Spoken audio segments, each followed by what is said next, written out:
Chapter 5. "I have been thinking it over again, Elizabeth," said her uncle, as they drove from the town, "and really, upon serious consideration, I am much more inclined than I was to judge as your eldest sister does of the matter. It appears to me so very unlikely that any young man should form such a design against a girl who is by no means unprotected or friendless, and who is actually staying in his colonel's family, that I am strongly inclined to hope the best. Could he expect that her friends would not step forward? Could he expect to be noticed again by the regiment after such an affront to Colonel Forster? His temptation is not adequate to the risk." "Do you really think so?" cried Elizabeth, brightening up for a moment. "Upon my word," said Mrs. Gardiner, "I begin to be of your uncle's opinion. It is really too great a violation of decency, honour, and interest for him to be guilty of it. I cannot think so very ill of Wickham, can you, Lizzie, so wholly give him up as to believe him capable of it?" "Not perhaps of neglecting his own interest, but of every other neglect I can believe him capable, if indeed it should be so. But I dare not hope it. Why should they not go on to Scotland if that had been the case?"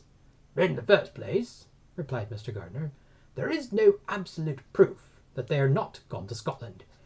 "Oh, but their removing from the chaise into a hackney coach is such a presumption. And besides, no traces of them were to be found on the Barnet road." "Well then, supposing them to be in London, they may be there, though for the purpose of concealment, for no more exceptionable purpose.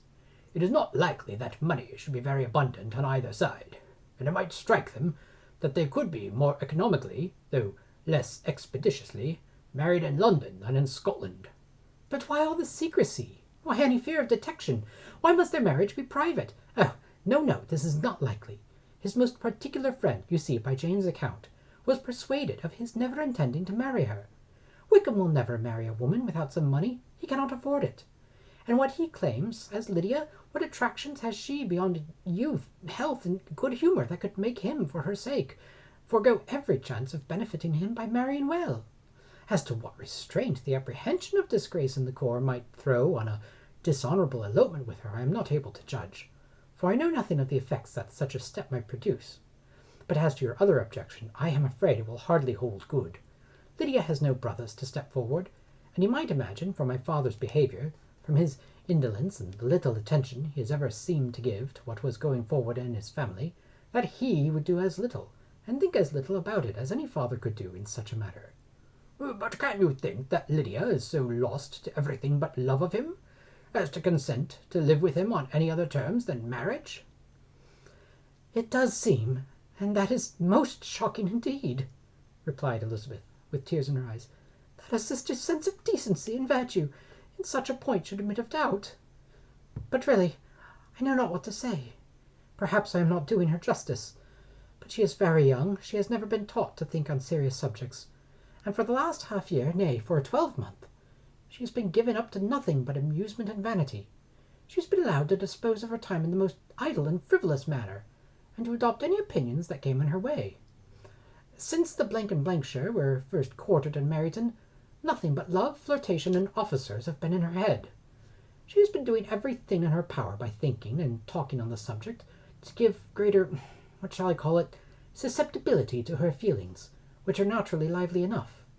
And we all know that Wickham has every charm of person and address that can captivate a woman." "But you see that Jane," said her aunt, "does not think so ill of Wickham as to believe him capable of the attempt." "Of whom does Jane ever think ill? And who is there, whatever might be their former conduct, that she would believe capable of such an attempt till it were proved against them? But Jane knows as well as I do what Wickham really is. We both know that he has been profligate in every sense of the word, that he has neither integrity nor honour, that he is false and deceitful as he is insinuating." "And you really know all this?" cried Mrs. Gardiner, whose curiosity as to the mode of her intelligence was still alive. "I do indeed," replied Elizabeth, colouring. "I told you the other day of his infamous behaviour to Mr. Darcy, and you yourself, when last at Longbourn, heard in what manner he spoke of the man who had behaved with such forbearance and liberality towards him. And there are other circumstances which I am not at liberty, which it is not worth while to relate, but his lies about the whole Pemberley family are endless. From what he said of Miss Darcy, I was thoroughly prepared to see a proud, reserved, disagreeable girl. Yet he knew to the contrary himself. He must know that she was as amiable and unpretending as we have found her. But does Lydia know nothing of this? Can she be ignorant of what you and Jane seem so well to understand? Yes, that is the worst of all. Till I was in Kent and saw so much both of Mr. Darcy and his relation, Colonel Fitzwilliam, I was ignorant of the truth myself. And when I returned home, the __shire was to leave Meryton in a week or fortnight's time. As that was the case, neither Jane, to whom I related the whole, nor I, thought it necessary to make our knowledge public. For what use could it apparently be to anyone, that the good opinion which all the neighbourhood had of him should be overthrown? And even when it was settled that Lydia should go with Mrs. Forster, the necessity of opening her eyes to his character never occurred to me.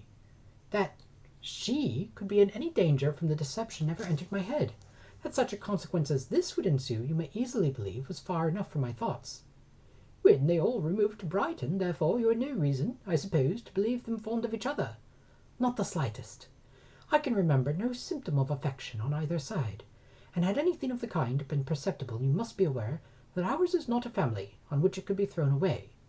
When first he entered the corps, she was ready enough to admire him, but so we all were.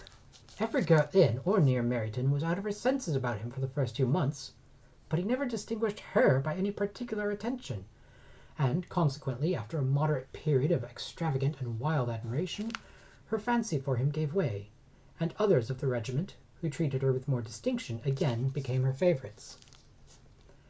It may be easily believed that however little of novelty could be added to their fears, hopes, and conjectures on this interesting subject by its repeated discussion, no other could detain them from it long during the whole of the journey. From Elizabeth's thoughts it was never absent. Fixed there by the keenest of all anguish, self-reproach, she could find no interval of ease of forgetfulness. They travelled as expeditiously as possible, and sleeping one night on the road, reached Longbourn by dinner-time the next day. It was a comfort to Elizabeth to consider that Jane could not have been wearied by long expectations. The little Gardiners, attracted by the sight of a chaise, were standing on the steps of the house as they entered the paddock, and when the carriage drove up to the door, the joyful surprise that lighted up their faces and displayed itself over their whole bodies in a variety of capers and frisks was the first pleasing earnest of their welcome. Elizabeth jumped out, and, after giving each of them a hasty kiss, hurried into the vestibule, where Jane, who came running downstairs from her mother's apartment, immediately met her. Elizabeth, as she affectionately embraced her, whilst tears filled the eyes of both, lost not a moment in asking whether anything had been heard of the fugitives. "Not yet," replied Jane. "But now that my dear uncle is come, I hope everything will be well. Is my father in town?" "Yes, he went on Tuesday, as I wrote you word." "And have you heard from him often?" "We have only heard once. He wrote me a few lines on Wednesday, to say that he had arrived in safety, and to give me his directions, which I particularly begged him to do. He merely added that he should not write again, till he had something of importance to mention." "And my mother, how is she? How are you all?" "My mother is tolerably well, I trust, though her spirits are greatly shaken. She is upstairs, and will have great satisfaction in seeing you all. She does not yet leave her dressing-room. Mary and Kitty, thank heaven, are quite well." "But you, how are you?" cried Elizabeth. "You look pale. How much you must have gone through." Her sister, however, assured her of being perfectly well, and their conversation, which had been passing while Mr. and Mrs. Gardiner were engaged with their children, was now put an end to by the approach of the whole party. Jane ran to her uncle and aunt, and welcomed and thanked them both with alternate smiles and tears. When they were all in the drawing-room, the questions which Elizabeth had already asked were of course repeated by the others, and they soon found that Jane had no intelligence to give. The sanguine hope of good, however, which the benevolence of her heart suggested, had not yet deserted her. She still expected that it would all end well, and that every morning would bring some letter, either from Lydia or her father, to explain the proceedings and perhaps announce the marriage. Mrs. Bennet, to whose apartment they all repaired, after a few minutes' conversation together, received them exactly as might be expected, with tears and lamentations of regret, invectives against the villainous conduct of Wickham, and complaints of her own sufferings and ill usage. blaming everybody but the person to whose ill-judging indulgence the errors of her daughter must be principally owing. "If I had been able," said she, "to carry my point of going to Brighton with all my family, this would not have happened. But poor Lydia had nobody to take care of her. Why did the Forsters ever let her go out of their sight? I am sure there was some great neglect or other on their side, for she is not the kind of girl to do such a thing, if she had been well looked after. I always thought they were very unfit to have charge of her, but I was overruled, as I always am. Poor dear child! And now here's Mr. Bennet gone away, and I know he will fight Wickham wherever he meets him, and then he will be killed, and what is to become of us all? The Collinses will turn us out before he is cold in his grave, and if you are not kind to us, brother, I do not know what we shall do." They all exclaimed against such terrific ideas, and Mr. Gardiner, after general assurances of his affection for her and all her family, told her that he meant to be in London the very next day, and would assist Mr. Bennet in every endeavour for recovering Lydia. "Do not give way to useless alarm," added he, "though it is right to be prepared for the worst. There is no occasion to look on it as certain. It is not quite a week since they left Brighton. In a few days more we may gain some news of them. Until we know not that they are not married, and have no design of marrying, do not let us give the matter over as lost. As soon as I get to town I shall go to my brother, and make him come home with me to Gracechurch Street, and then we may consult together as to what is to be done." "Oh, dear brother," replied Mrs. Bennet, "that is exactly what I could most wish for. And now do, when you get to town, find them out wherever they may be, and if they are not married already, make them marry.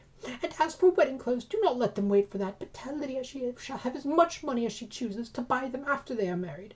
And above all things, keep Mr. Bennet from fighting. Tell him what a dreadful state I am in, that I am frightened out of my wits, and have such tremblings, such flutterings all over me, such spasms in my side, and pains in my head, and such beatings in my heart, that I can get no rest by night nor by day. And tell my dear Lydia not to give any directions about her clothes till she has seen me, for she does not know which are the best warehouses. Oh, brother, how kind you are! I know you will contrive it all." But Mr. Gardiner, though he assured her again of his earnest endeavours in the cause, could not avoid recommending moderation to her, as well in her hopes as her fears, and after talking with her in this manner till dinner was on the table, they left her to vent all her feelings on the housekeeper, who attended in the absence of her daughters. Though her brother and sister were persuaded that there was no occasion for such seclusion from the family, they did not attempt to oppose it, for they knew that she had not prudence enough to hold her tongue before the servants while they waited at table, and judged it better that one only of the household, and the one whom they could most trust, should comprehend all her fears and solicitude on the subject. In the dining room they were soon joined by Mary and Kitty, who had been too busily engaged in their separate apartments to make their appearance before. One came from her books, and the other from her toilette. The faces of both, however, were tolerably calm, and no change was visible in either, except that the loss of her favourite sister, or the anger which she had herself incurred in the business, had given something more of fretfulness than usual to the accents of Kitty. As for Mary, she was mistress enough of herself to whisper to Elizabeth, with a countenance of grave affliction, soon after they were seated at table, "This is a most unfortunate affair, and will probably be much talked of, but we must stem the tide of malice, and pour into the wounded bosoms of each other the balm of sisterly consolation." Then, perceiving in Elizabeth no inclination of replying, she added, "Unhappy as the event must be for Lydia, we may draw from it this useful lesson, that loss of virtue in a female is irretrievable, that one false step involves her in endless ruin, that her reputation is no less brittle than it is beautiful, and that she cannot be too much guarded in her behaviour toward the undeserving of the other sex." Elizabeth lifted up her eyes in amazement, but was too much oppressed to make any reply. Mary, however, continued to console herself with such kind of moral extractions from the evil before them. In the afternoon the two elder Miss Bennets were able to be for half an hour by themselves, and Elizabeth instantly availed herself of the opportunity of making many inquiries, which Jane was equally eager to satisfy. After joining in general lamentations over the dreadful sequel of this event, which Elizabeth considered as all but certain, and Miss Bennet could not assert to be wholly impossible, the former continued the subject by saying, "But tell me all, and everything about it, which I have not already heard. Give me further particulars. What did Colonel Forster say? Had they no apprehension of anything before the elopement took place? They must have seen them together forever." Colonel Forster did own that he had often suspected some partiality, especially on Lydia's side, but nothing to give him any alarm. I am so grieved for him. His behaviour was attentive and kind to the utmost. He was coming to us in order to assure of his concern, but before he had any idea of their not being gone to Scotland, and that apprehension first got abroad, it hastened his journey. And was Denny convinced that Wickham would not marry? Did he know of their intending to go off? Had Colonel Forster seen Denny himself? Yes, but when questioned by him, Denny denied knowing anything of their plan, and would not give his real opinion of it. He did not repeat his persuasion of their not marrying, and from that I am inclined to hope he might have been misunderstood before. Until Colonel Forster came himself, not one of you entertained a doubt, I suppose, of their being really married? How was it possible that such an idea should enter our brains? I felt a little uneasy, a little fearful of my sister's happiness with him in marriage, because I knew that his conduct had not always been quite right. My father and mother knew nothing of that. They only felt how imprudent a match it must be. Kitty then owned, with a very natural triumph on knowing more than the rest of us, that in Lydia's last letter she had prepared her for such a step. She had known, it seems, of their being in love with each other many, many weeks. But not before they went to Brighton? No, I believe not. And did Colonel Forster appear to think ill of Wickham himself? Does he know his real character? I must confess that he did not speak so well of Wickham as he formerly did. He believed him to be imprudent and extravagant, and since this sad affair has taken place, it is said that he left Meryton greatly in debt. But I hope this may be false. Oh, Jane! Had we been less secret, had we told what we knew of him, this could not have happened. Perhaps it would have been better, replied her sister, but to expose the former faults of any person, without knowing what their present feelings were, seemed unjustifiable. We acted with the best intentions. Could Colonel Forster repeat the particulars of Lydia's note to his wife? He brought it with him for us to see. Jane then took it from her pocket-book and gave it to Elizabeth. These were the contents. My dear Harriet, you will laugh when I know where I am gone, and I cannot help laughing myself at your surprise tomorrow morning, as soon as I am missed. I am going to Gretna Green, and if you cannot guess with who, I shall think you a simpleton, for there is but one man in the world I love, and he is an angel. I should never be happy without him, so I think no harm to be off. You need not send them word at Longbourn of my going, if you do not like it, for make the surprise the greater. And when I write to them, and sign my name Lydia Wickham, what a good joke it will be! I can hardly write for laughing. Pray may make excuses to Pratt for not keeping my engagement, and dancing with him tonight. Tell him I hope he will excuse me when he knows all, and tell him I will dance with him at the next ball we meet, with great pleasure. I shall send for my clothes when I get to Longbourn, but I wish you would tell Sally to mend a great slit in my worked muslin gown before they are packed up. Goodbye. Give my love to Colonel Forster. I hope you will drink to our good journey. Your affectionate friend, Lydia Bennet. Oh, thoughtless Lydia, cried Elizabeth, when she had finished. What a letter is this, to be written at such a moment! But at least it shows that she was serious in the object of her journey. Whatever afterward you might persuade her to, it was not on her side a scheme of infamy. My poor father, how he must have felt it! I never saw anyone so shocked. He could not speak a word for full 10 minutes. My mother was taken ill immediately, and the whole house in such confusion. Oh, Jane, cried Elizabeth, was there a servant belonging to it who did not know the whole story before the end of the day? I do not know. I hope there was, but to be guarded at such a time it was very difficult. My mother was in hysterics, and though I endeavoured to give her every assistance in my power, I am afraid I did not do as much as I might have done. But the horror of what might possibly happen almost took me from my faculties.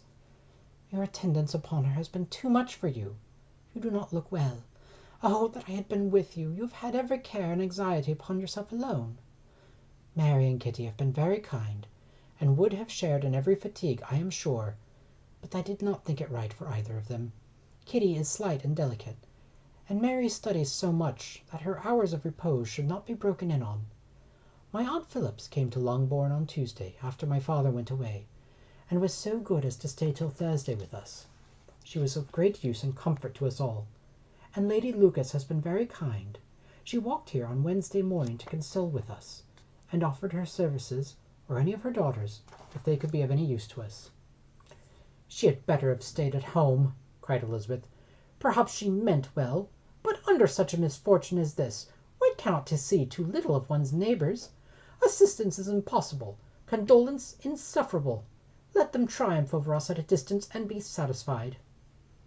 She then proceeded to inquire into the measures which her father had intended to pursue while in town for the recovery of his daughter. He meant, I believe, replied Jane, to go to Epsom, the place where they lost changed horses, see the postilions, and try if anything could be made out from them. His principal object must be to discover the number of the hackney coach which took them from Clapham. It had come with a fare from London, and as he thought the circumstance of a gentleman and ladies removing from one carriage into another might be remarked, he meant to make inquiries at Clapham. If he could anyhow discover at what house the coachman had before set down his fare, he determined to make inquiries there, and hoped it might not be impossible to find out the stand and number of the coach. I do not know of any other designs that he had formed, but he was in such a hurry to be gone, and his spirits so greatly discomposed, that I had difficulty in finding out even so much as this.